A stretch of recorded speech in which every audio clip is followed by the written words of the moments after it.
ঢাকা সহ উত্তরের জেলাগুলোতে বেড়েছে শীতের দাপট। সূর্যের দেখা মিলছে না দিনের বেশিরভাগ সময়। মৃদু শৈত্যপ্রবাহ বয়ে যাচ্ছে সিরাজগঞ্জ ও পঞ্চগড় জেলার উপর দিয়ে। ঘন কুয়াশা আর ঠান্ডায় ভোগান্তিতে পড়েছে শ্রমজীবী মানুষেরা।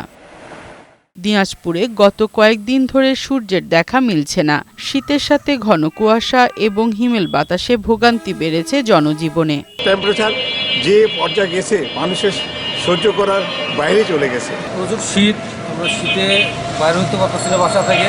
জানুয়ারির শেষ দিকে রাতের তাপমাত্রা কিছুটা হ্রাস পাওয়ার সম্ভাবনা রয়েছে। শীতে কাঁপছে লালমনিরহাটের মানুষ। কনকনে ঠান্ডা বাতাসে সবচেয়ে বেশি দুর্ভোগে পড়েছে তিস্তা ও ধরলার চরাঞ্চলে বসবাসকারী মানুষজন। নীলফামারীতে হাসপাতালগুলোতে বেড়েছে শীতজনিত রোগীর সংখ্যা। শীতের তাপমাত্রা কমার সাথে সাথেই আমাদের বিশেষ করে শিশুদের শ্বাসকষ্টজনিত রোগ বাচ্চাদের অনেক বেড়ে গেছে। ঘন কুয়াশা আর শীতে কাঁপছে জয়পুরহাট। শীতে বিপর্যস্ত হয়ে পড়েছে উত্তরের জেলা গাইবান্ধার জনজীবনও।